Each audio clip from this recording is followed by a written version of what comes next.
तो आज हम शुरू कर रहे हैं अकाउंटेंसी 12th क्लास। और जो हम चैप्टर शुरू करने वाले हैं उस चैप्टर का नाम है फंडामेंटल्स। इसका मतलब है हमारे पास जो है 3 वॉल्यूम्स हैं, जिसमें पहला वॉल्यूम है हमने उसमें यह सीखना है कि पार्टनरशिप फॉर्म की अकाउंटिंग कैसे की जाती है। तो हमारी जो बुक का नाम है अकाउंटिंग फॉर पार्टनरशिप फर्म। जितने भी पार्टनरशिप फर्म बनेगी उसके बारे में इस बुक में हम कवर करेंगे।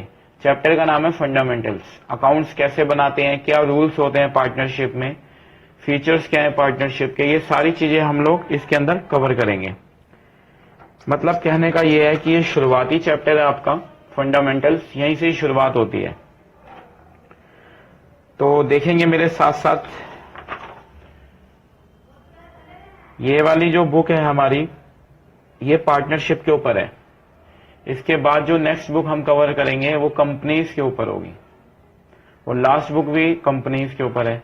तो पहले हम जो कवर करेंगे वो पार्टनरशिप के बारे में बात करेंगे सारी। तो देखेंगे मेरे साथ साथ ध्यान से। सबसे पहले आपको बता रहा हूं पार्टनरशिप क्या होती है। पार्टनरशिप क्या होती है, देखो 2 लोग हैं, ये है फर्स्ट पर्सन जिसका नाम है एक्स। ये एक्स है, मिस्टर एक्स बोल देते हैं इसे, और एक है वाई, ठीक है, मिस्टर वाई। अब ये दोनों क्या है, मिल के साथ काम करना चाहते हैं, तो बिल्कुल कर सकते हैं। अगर ये दोनों मिल के साथ बिजनेस करना चाहते हैं तो कर सकते हैं। अगर ये दोनों मिल के साथ काम करेंगे तो इनका नाम पड़ जाएगा पार्टनर्स। ये हो जाएंगे पार्टनर्स। तो पार्टनरशिप के अंदर बहुत से रूल्स रेगुलेशन होते हैं, तो वो जो आगे आएंगे। पहले हम ये समझ लेते हैं कि पार्टनरशिप किसको कहते हैं, कैसे डिफाइन किया गया है पार्टनरशिप को। तो देखेंगे मेरे साथ साथ, partnership is defined by Indian partnership act. एक हमारा ना इंडियन पार्टनरशिप एक्ट है, सही है ना। वो कौन से ईयर में बना था, 1932 में बना था। तो इंडियन पार्टनरशिप एक्ट जो है वो बता रहा है कि पार्टनरशिप क्या है, और ये एक्ट बहुत बड़ा है। तो कहां पे बताया गया है, उसका सेक्शन 4 खोलोगे आप तो आपको पता चल जाएगा पार्टनरशिप ये लोग किसको कहते हैं। नेट पे डालेंगे इंडियन पार्टनरशिप एक्ट 1932 और सेक्शन 4 लिखोगे तो ये पता चल जाएगा ये पार्टनरशिप के बारे में इन्होंने क्या बोला है। ये सारी बातें लॉ में लिखी होती है। हर किसी का लॉ बना होता है। जैसे आपको सुना होगा कि कभी कभी लोग बोलते हैं ये 420% है, किसी को आप बोलते हो यार ये तो 420 है, इससे बच के रहना। एक्चुअल में 420 क्या एक सेक्शन है। इस सेक्शन में ये लिखा हुआ है अगर कोई आपसे चीटिंग करता है, फ्रॉड करता है, तो सेक्शन 420 के तहत उसको सजा दी जाती है, ठीक है। ऐसे कोई पूछे पार्टनरशिप का मतलब क्या है, तो ये सेक्शन 4 में डिफाइन किया गया है। कौन से सेक्शन 4 में, इंडियन पार्टनरशिप एक्ट में डिफाइन किया गया है, और इस ईयर में ये एक्ट बना था। तो आपने ये बात याद रखनी है। तो पार्टनर्स के बीच में कोई भी प्रॉब्लम होगी, कोई भी डिस्प्यूट होगा, वो क्या करेगा, इसी पार्टनरशिप एक्ट को खोल के देखेगा कि इसमें क्या लिखा हुआ है, ठीक है। एग्जाम्पल, एक पार्टनर कहता है मुझे सैलरी चाहिए, दूसरा पार्टनर कहता है भाई तुझे सैलरी मैं नहीं दूंगा। अब ये आपस में झगड़ा चल रहा है इन लोगों का। तो अगर इनको ये डिस्प्यूट सोल्व करना है तो आप इसको क्या करना होगा, इंडियन पार्टनरशिप एक्ट में जाना होगा, और वहां पे इसके बारे में लिखा होगा। सेक्शन 4 में क्या लिखा है, डेफिनेशन लिखी हुई है पार्टनरशिप की। तो ये याद कर लेना, ये डेफिनेशन बहुत बार पेपर में रिपीट हुई है। तो यहां से लिखेंगे, कह रहा है इट इज ए रिलेशन। ये क्या है, एक रिलेशन है, सही है, बिटवीन पर्सन्स, किसके बीच में, पर्सन्स के बीच में, हु हैव एग्रीड, जो कि सहमत हुए हैं, to share the profits, share करेंगे, क्या प्रॉफिट शेयर करेंगे, किसका, ऑफ ए बिजनेस, उस बिजनेस का प्रॉफिट शेयर करेंगे जो कि चलाया जा रहा है, कैरिड ऑन बाय ऑल, सारे चला रहे हैं, और एनी ऑफ देम, या उसमें से कोई एक चला रहा है, 2 चला रहे हैं, 3 चला रहे हैं, acting for all, acting for all. अब इसका मतलब क्या है, इस मतलब को मैं समझा देता हूं। जैसे मान लो ये एक पार्टनर है, ये दूसरा पार्टनर, ये तीसरा पार्टनर, एक फर्म है उसमें ये लोग 4 पार्टनर हैं, ठीक है। तो इन्होंने एक बिजनेस शुरू किया। ये क्या बिजनेस कर रहे हैं, ये लोग पार्टनरशिप में बिजनेस कर रहे हैं, ये बैग्स बनाएंगे, बैग्स बनाने का बिजनेस शुरू किया इन्होंने पार्टनरशिप के अंदर। अब क्या होता है कि इस पर्सन की हेल्थ खराब हो जाती है, ये जो है ये वाला जो पर्सन है इसकी क्या हो जाती है, हेल्थ खराब हो जाती है, हेल्थ इश्यू आ जाता है इसको, ठीक है। हेल्थ इश्यू आया तो ये क्या हुआ, हेल्थ इश्यू आने की वजह से ये फॉर्म में नहीं आया, तो अब क्या होगा, इसका काम ये संभाल सकता है, ठीक है। ये तीनों मिलके क्या करेंगे, इस बंदे का काम भी संभाल लेंगे, कोई दिक्कत नहीं है, ठीक है। मान लो इसकी भी हेल्थ खराब हो जाती है या कोई और इश्यू आ जाता है या कोई अर्जेंट वर्क आ जाता है जिसकी वजह से ये फॉर्म में नहीं आ पा रहा, तो कोई बात नहीं, इसका काम ये दोनों मिलके संभाल लेंगे। या मान लो ये तीनों कोई अर्जेंट वर्क आ जाता है और ये बंदा सही है तो इन तीनों का ये संभाल लेगा।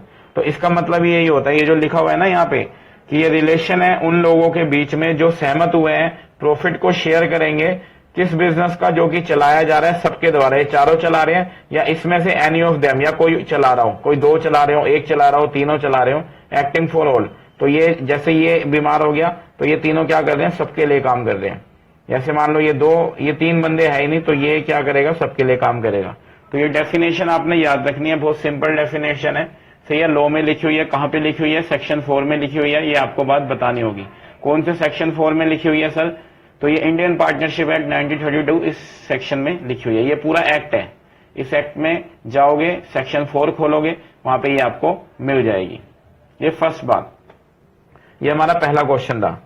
दूसरा क्वेश्चन ये है पार्टनरशिप डीड क्या होती है, पार्टनरशिप डीड क्या होती है, तो एक बार इसको कर लेते हैं। Carry the written document which specified the terms and condition of partnership. देखो इन तीनों ने, इन्होंने क्या करा, पार्टनरशिप कर ली, बिल्कुल कर ली, ठीक है। जब भी कोई भी पार्टनरशिप की जाती है तो कुछ रूल्स रेगुलेशन लिखे जाते हैं, तो वो रूल्स रेगुलेशन जिसके अंदर लिखे जाते हैं उसको पार्टनरशिप डीड बोला जाता है, ठीक है। तो इन्होंने क्या किया, एक रिटन डॉक्यूमेंट बना लिया और उसके अंदर सारी टर्म्स एंड कंडीशन लिख दी पार्टनरशिप की, तो उसको क्या बोला जाएगा, पार्टनरशिप डीड बोला जाएगा।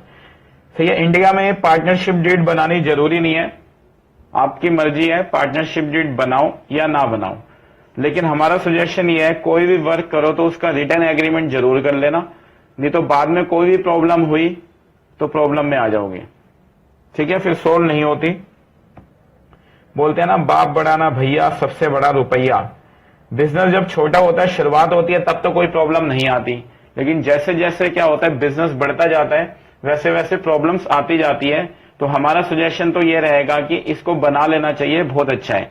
तो ये लाइन भी आपने इसी में लिखनी है, it is not necessary to have partnership deed. ये जरूरी नहीं है कि पार्टनरशिप डीड होनी चाहिए, लेकिन ये अच्छा होगा अगर आपके पास पार्टनरशिप डीड है, मतलब अगर आपने पार्टनरशिप डीड बनाई है तो आप फायदे में रहोगे। आई बात समझ।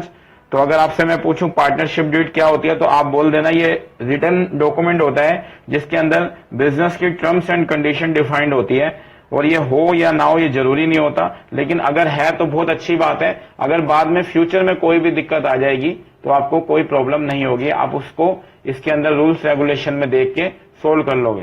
एक एग्जांपल देता हूं, मान लो पार्टनरशिप डीड में आपने ये बात लिख दी कि जो भी पार्टनर फर्म में ज्यादा काम करेगा, ओवर टाइम करेगा, उसको सैलरी दी जाएगी, सैलरी जाएगी, ठीक है, 10,000। ये आपने इस पार्टनरशिप डीड में ये बात लिख दी। अब ये चार पार्टनर थे, ये एक्स है, ये वाई है, ये जेड है और ये डब्ल्यू है, ठीक है ना। अब क्या किया डब्ल्यू ने, क्या किया डब्ल्यू ने, शुरू कर दिया एक्स्ट्रा काम करना। तो एग्रीमेंट के हिसाब से अब डब्ल्यू कहता है भाई सैलरी लाओ, ठीक है, सैलरी दो 10,000 रुपए। अब ये तीनों मना कर रहे हैं, लेकिन डब्ल्यू को पता है और इनको भी पता है, पता नहीं मना क्यों कर रहे हैं, इनको भी पता है कि जब ये पार्टनरशिप डीड बनाई थी इसमें ये बात लिख दी थी जो भी पार्टनर एक्स्ट्रा टाइम देगा फर्म को उसको सैलरी दी जाएगी। तो उस डीड को खोल के ये दिखा देगा डब्ल्यू भाई ये बात देखो लिखी हुई है, ये टर्म्स एंड कंडीशन में हमने ये बात लिख दी थी तो मुझे सैलरी देनी है तो इसको देनी पड़ेगी। तो ये फायदा होता है पार्टनरशिप डीड का। अगर डीड नहीं होती, ये कहता भैया हमने बात करी थी, हमने चारों ने मिलकर डिसाइड किया था, ओरल बात करी थी कि हम जो भी एक्स्ट्रा टाइम देगा फर्म में उसको सैलरी मिलेगी, अब लाओ सैलरी, ये तीनों मना भी कर सकते हैं भाई हमने तो कुछ नहीं कहा था ऐसा, ठीक है। उसके बाद हमारा जो नेक्स्ट आता है, ठीक है, पहला क्वेश्चन पार्टनरशिप क्या होता है, दूसरा क्वेश्चन क्या बोला मैंने, पार्टनरशिप डीड क्या होती है। अब आ जाओ क्वेश्चन नंबर 3 पे, फीचर्स क्या होते हैं पार्टनरशिप के। तो ये क्या है, हमारे फीचर्स हैं पार्टनरशिप के। कैसे पता चलेगा पार्टनरशिप है, ठीक है, ऐसी क्या चीजें दिखेंगी इसके अंदर की पार्टनरशिप हमें प्रूफ हो जाएंगे। तो देखते हैं कुछ इसेंशियल फीचर्स। कह रहा है 2 और मोर पर्सन, एक पर्सन है ये यहां पे, कहता मैं पार्टनरशिप में हूं। मैंने कहा दिखा दूसरा पर्सन कहां पे है जिसके साथ तूने पार्टनरशिप करी है। कह रहा मैंने पार्टनरशिप अपने आप करी है। तो ऐसा पॉसिबल नहीं है एक अकेला पर्सन अपने साथ ही पार्टनरशिप कर ले, नहीं। तो पार्टनरशिप के लिए कम से कम कितने लोग होने चाहिए? 2 लोग होने चाहिए, कम से कम 2 लोग होने चाहिए, ठीक है। और ज्यादा से ज्यादा कितने होने चाहिए वो भी मैं आपको बता देता हूं। तो कम से कम कितने लोग होने चाहिए? 2 लोग। तो पहला फीचर इसका ये है, अगर पार्टनरशिप करनी है तो 2 और मोर पर्सन होने जरूरी है। तो यहां पे लिखा हुआ है देयर मस्ट बी एटलीस्ट कितने? 2 person to form a partnership. तो कम से कम एटलीस्ट कितने पर्सन होने चाहिए? 2 पर्सन। ये लो जी, at least 2 person to form a partnership. Partnership बनाने के लिए, पार्टनरशिप करने के लिए कम से कम 2 लोग होने चाहिए। एंड ऑल सच, और जो ये जितने भी 2 पर्सन है ना, and all such person must be competent to contract. Competent का मतलब होता है ये कैपेबल भी होने चाहिए पार्टनरशिप करने के लिए। ये जो 2 लोग हैं या 2 से ज्यादा जितने भी लोग होंगे ये कैपेबल भी होने चाहिए। अब ये कैपेबल का क्या मतलब होता है? सर ऐसा क्या होगा इनके अंदर कि ये पार्टनरशिप करने के लिए एग्री हो, ठीक है। तो क्या कैपेबल का मतलब क्या बोलना चाह रहा है कि पर्सन होना चाहिए मेजर, 18 ईयर्स उसकी एज होनी चाहिए, ठीक है। मेजर होना चाहिए तो कैपेबल है, कर सकता है। उसका जो दिमाग है वो सही होना चाहिए, साउंड माइंड होना चाहिए, पागल ना हो वो, साउंड माइंड हो, ठीक है जी, ये भी कैपेबल है, ठीक है। और किसी भी लॉ ने उसको मना ना किया हो कि पार्टनरशिप नहीं करनी तूने, मतलब वो डिस्क्वालिफाइड नहीं होना चाहिए। तो मैं एक बार रिपीट कर रहा हूं ये सारी बातें। कम से कम 2 लोग होने चाहिए पार्टनरशिप के लिए, और जो 2 लोग हैं 2 से ज्यादा भी हो सकते हैं, एटलीस्ट बता रहा हूं मिनिमम 2 लोग होने चाहिए। और मैक्सिमम भी बता देते हैं, मैक्सिमम 50 लोग तक आप पार्टनरशिप में ले सकते हो। मिनिमम 2, मैक्सिमम 50, ठीक है। पहले क्या था? 2013 में क्या हुआ था कि कंपनी एक्ट बना था, नया कंपनी एक्ट बना था, ठीक है, 2013 में। इससे पहले भी था कंपनी एक्ट, लेकिन 2013 में नया कंपनी एक्ट आया। उसके अंदर ये लिखा था कि मिनिमम जो होने चाहिए ना, मिनिमम जो पार्टनर्स होने चाहिए 2 होने चाहिए, और मैक्सिमम जो पार्टनर्स होने चाहिए वो 100 होने चाहिए, ऐसा लिखा हुआ आया था। बाद में क्या हुआ? 2014 में कंपनी एक्ट में कुछ अमेंडमेंट हुई। अमेंडमेंट का मतलब होता है कुछ चेंजिंग हुई, चेंज हुआ कुछ। तो कंपनी की मिसलिनियस एक्ट के अंदर, कंपनी के अंदर ही, कंपनी एक्ट में ही, कंपनी मिसलिनियस एक्ट में ये बात लिख दी गई। क्या लिख दी गई मिसलिनियस एक्ट में? कि अब जो है 100 नहीं ले सकते, आपको कितने लेने होंगे? आपको सिर्फ और सिर्फ 50 पार्टनर रखने होंगे। कितने रखने होंगे? 50 पार्टनर। तो अगर आपसे कोई पूछ ले कि मिनिमम कितने पार्टनर्स हो सकते हैं, तो मिनिमम 2 होने चाहिए और मैक्सिमम 50 होने चाहिए।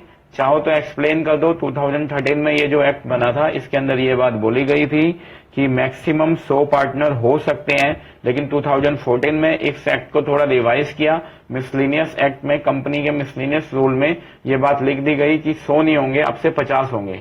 तो ये जो 100 वाला रूल है ये कट कर दिया गया है। अब से जो पार्टनरशिप एक्ट में आपने लेना है 2014 से, मैक्सिमम मेंबर कितने लेने हैं? 50 मैक्सिमम मेंबर लेने हैं। तो इसको मैं पूरा रीड कर देता हूं ताकि समझ आ जाए। तो मैंने आपको बता दिया एटलीस्ट 2 पर्सन होने चाहिए पार्टनरशिप में, और ये जितने भी पर्सन है ये क्या होने चाहिए? कॉम्पिटेंट होने चाहिए, मतलब कैपेबल होने चाहिए पार्टनरशिप करने के लिए। और according to Indian contract act 1872 to every person except the following are competent to contract. क्या हर कोई बंदा पार्टनरशिप कर सकता है, लेकिन इनको छोड़ के ये जो 3 लोग लिखे हुए हैं ये लोग पार्टनरशिप नहीं कर सकते। ये कौन से 3 लोग हैं ये आपको बता देते हैं। तो पहला बोला कि जो माइनर होता है ना, जो बच्चा होता है, माइनर मतलब जो 18 ईयर से बिलो होता है वो पार्टनरशिप नहीं कर सकता। पहला कौन है? माइनर। माइनर पार्टनरशिप नहीं कर सकता। दूसरा बोला जिस बंदे का दिमाग सही नहीं है, अनसाउंड माइंड, ठीक है, वो पार्टनरशिप नहीं कर सकता। अनसाउंड मतलब पागल दिमाग का, सही है, जो सेंस में नहीं होता, तो वो पार्टनरशिप नहीं कर सकता। और तीसरा बोला वो पर्सन जिसको किसी लॉ ने डिसक्वालिफाइड किया हुआ है, ठीक है, कि भाई तू कभी भी पार्टनरशिप नहीं करेगा, ठीक है। इसका एक सिंपल एग्जांपल ले लेते हैं। क्या हुआ, एक बार एक पर्सन ने किसी से पार्टनरशिप करी और पार्टनरशिप में उसने फ्रॉड कर दिया और उसके ऊपर केस चला, ठीक है। तो वो केस गया जज के पास, जज ने बोला कि भाई अब फ्यूचर में तू कभी भी किसी के साथ पार्टनरशिप नहीं करेगा। इसका मतलब है लॉ ने क्या कर दिया, उसको डिसक्वालिफाइड कर दिया बाय एनी लॉ। तो 3 लोग पार्टनरशिप नहीं कर सकते। पहला, माइनर नहीं कर सकता। दूसरा, अनसाउंड माइंड नहीं कर सकता, जिसका दिमाग काबू में नहीं होता। और तीसरा, disqualified by any other law, any law. तो ये 3 लोग पार्टनरशिप नहीं कर सकते। अब इसके नीचे मैंने क्या लिखा हुआ है, मैक्सिमम नंबर ऑफ पार्टनर्स। यहाँ पे मैक्सिमम नंबर ऑफ पार्टनर की बात बोली है तो मैंने आपको बता दिया मिनिमम 2 होने चाहिए और मैक्सिमम 100 होने चाहिए 13 के हिसाब से, कंपनी एक्ट 2013 के हिसाब से। 2014 में इस एक्ट में थोड़ा चेंज किया गया और उसके अंदर मैक्सिमम लिमिट को 100 से करके क्या कर दिया गया, 50 कर दिया गया। तो पढ़ा देते हैं दी कंपनी एक्ट 2013। अभी जो है ना हमारा कंपनी एक्ट यही चल रहा है 2013। जो हमारी सेकंड बुक आएगी इसके अंदर, वॉल्यूम 2 आएगा, उसके अंदर पूरा कंपनी एक्ट ही पढ़ना है हमने। तो कंपनी एक्ट 2013 के सेक्शन 464 में लिखा हुआ है, क्या लिखा हुआ है भाई, empower the central government to describe the number of partner in the firm subject to maximum of 100 partners। उस एक्ट में ना सेंट्रल गवर्नमेंट को पावर दे रखी है कि भाई तुम ना पार्टनरशिप में 100 लोग ले सकते हो, ठीक है। The central government has prescribe maximum number of partner in a firm to be 50। तो सेंट्रल गवर्नमेंट ने क्या करा कि उन्होंने कहा कि यार 50 होने चाहिए ये मेंबर। तो क्या हुआ, wide rule number 10, company act के रूल नंबर 10 में देखो, जब कोई चीज ऐड करनी होती है, मान लो इन्होंने तो लिख दिया कंपनी एक्ट में 100 है, ठीक है। अब इसको कुछ चेंज करना होता है ना, तो उसको चेंज करने के लिए यहाँ पे रूल लिखना होता है, ठीक है। मान लो पूरा ऐसे लिखा हुआ है, 10 पेजों का ऐसे लिखा है, एक लाइन ऐड करनी है ना, तो उस लाइन को ऐड करने के लिए लोग क्या करते हैं, उसको दिखा देते हैं रूल में। जैसे मुझे कोई कहे कि ये पूरा ऐसे रीड कर लो, मैंने कहा सर मैंने तो रीड कर रखा है, वो कहे इसमें एक नई लाइन और लिखी गई है, फिर मुझे पूरा देखना होगा। लेकिन अगर रूल्स लिख दिया जाए ना, तो मैं नई लाइन समझ जाऊंगा, ये रूल के अंदर कुछ नया लिखा होगा, तो मैं उसको रीड कर लूंगा। तो रूल के अंदर वो रूल्स कहाँ लिखे हुए, कंपनी मिसलिनियस रूल के अंदर लिखे हुए 14 में चेंज हुआ था कि partners firm can't have more than 50 partners. Partnership में पार्टनर 50 से ज्यादा नहीं होंगे, ठीक है।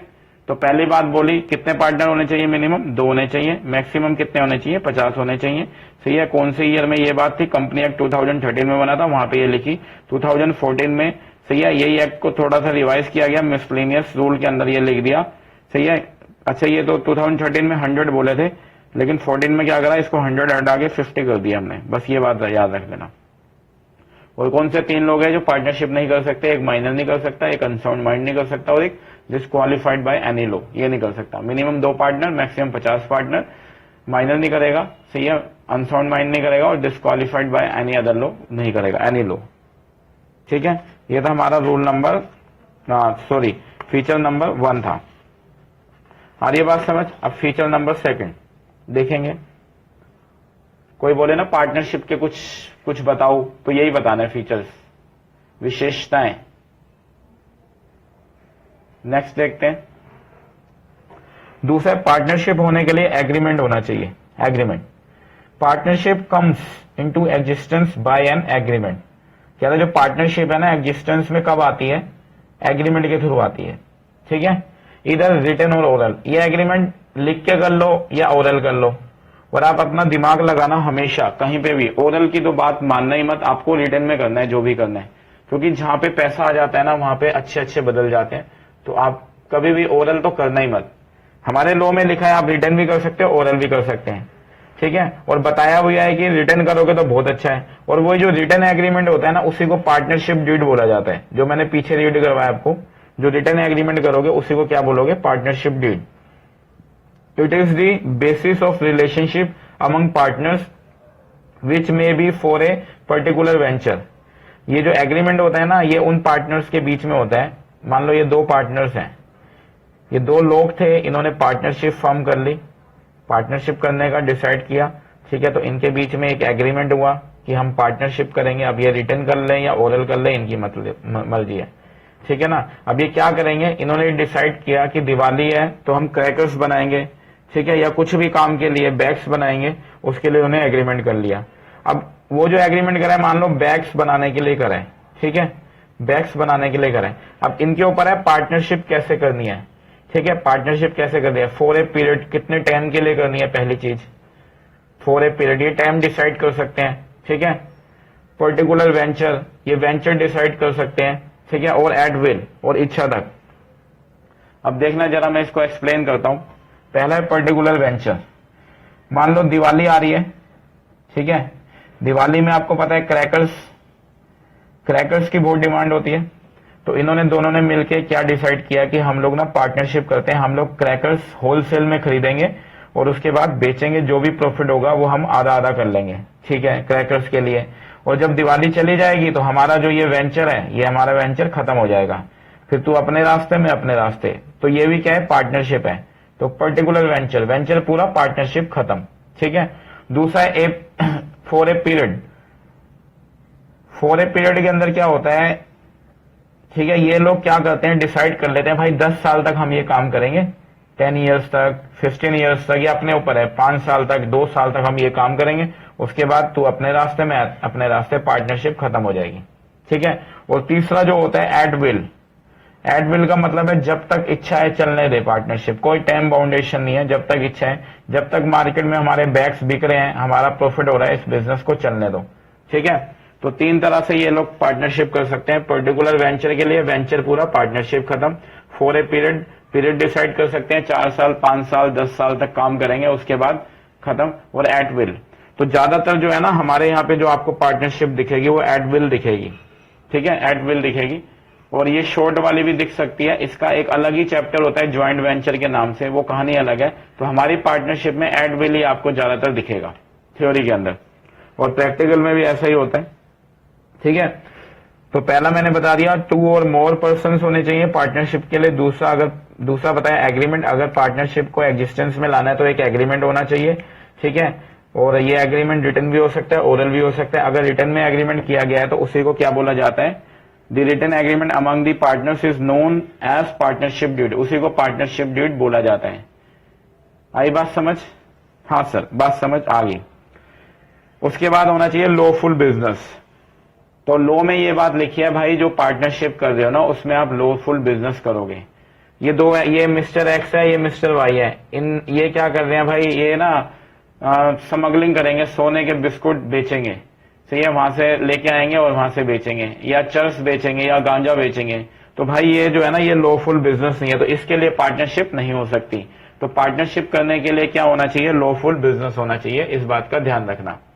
तो ये तीसरा फीचर है इसका, ए partnership is establish for a lawful business. Partnership बनाई जा सकती है, स्टैब्लिश की जा सकती है लॉफुल बिजनेस के लिए। इलीगल काम के लिए आप पार्टनरशिप नहीं बना सकते। इन दोनों ने डिसाइड किया बच्चों को उठा के किडनैप करेंगे, फिर पेरेंट्स को फोन करके उनसे पैसे मांगेंगे, ठीक है, और हमारी पार्टनरशिप है, तो ना ये पार्टनरशिप नहीं है, ये लीगल पार्टनरशिप नहीं है, इलीगल पार्टनरशिप में आ जाएगा, ठीक है। तो पार्टनरशिप आप किस लिए कर सकते हो, लॉफुल बिजनेस के लिए आप पार्टनरशिप कर सकते हो। फोर्थ पॉइंट है हमारा प्रॉफिट शेयरिंग। प्रॉफिट शेयरिंग की बात करें, the agreement between among the partners must be to share profit and losses. जो भी पार्टनरशिप होगी उसके अंदर ये जरूर होगा, प्रॉफिट शेयरिंग रेशियो जरूर होगी। मतलब कहने का ये है कि मान लो 10,000 का प्रॉफिट हुआ है और 2 पार्टनर है एक्स और वाई, तो एक्स को कितना मिलेगा, वाई को कितना मिलेगा, तो ये कौन से रेशियो में मिलेगा। जैसे एक्स कहता है 50-50 का रेशियो कर लेते हैं हम लोग, इसको बोलते हैं प्रॉफिट शेयरिंग रेशियो। एक्स कहता है 60% मेरा होगा, 40% तेरा होगा, इसको बोलते हैं प्रॉफिट शेयरिंग रेशियो। तो प्रॉफिट शेयरिंग रेशियो जरूर होनी चाहिए, ठीक है। द एग्रीमेंट बिटवीन, 2 लोग हैं, बिटवीन ज्यादा लोग हैं, among the partners must be to share profit and losses of the business. तो जो एग्रीमेंट होना चाहिए ना वो क्या, किस लिए होना चाहिए, जो पार्टनर्स के बीच में एग्रीमेंट होना चाहिए, सही है, must be share profits and losses. उनके अंदर उनका एग्रीमेंट ये होना चाहिए कि वो लोग प्रॉफिट और लॉस जो भी होगा उसको क्या करेंगे, शेयर करेंगे, ठीक है। और ऐसा जरूरी नहीं है कि हर बंदा लॉस बियर करे। कुछ ऐसे लोग होते हैं कहते हैं भाई देख पैसा जितना मर्जी ले ले, ठीक है, मुझसे ले ले पैसा, तेरे पास नहीं है मत लगा, लेकिन एक बात ध्यान रखियो, लॉस होगा तो मैं नहीं लूंगा, लेकिन प्रॉफिट होगा तो मुझे शेयर देना पड़ेगा। तो ऐसा एप्लीकेबल है, बिल्कुल हो सकता है, ठीक है। तो आप एक बात का ध्यान रखना, जो इसकी डेफिनेशन मैंने पढ़ाई थी अभी आपको, डेफिनेशन में मैंने क्या दिखाया था, ये देखो, इस डेफिनेशन में क्या लिख दिया इन लोगों ने, कह रहा it is a relation between person who have agreed to share the profit, agree to share the profit. यहाँ पे लॉसेस की बात नहीं आ रही, ठीक है, तो लॉसेस कंपल्सरी नहीं होती अगर पार्टनर के बीच में म्यूचुअल अंडरस्टैंडिंग है, पहले से बात हो चुकी है कि भाई लॉस मैं नहीं लूंगा, ठीक है, लॉस तुझे बियर करना पड़ेगा, तो वो हो सकता है, ऐसी सिचुएशन में हो सकता है, तो कोई प्रॉब्लम वाली बात इसमें नहीं है। ठीक है,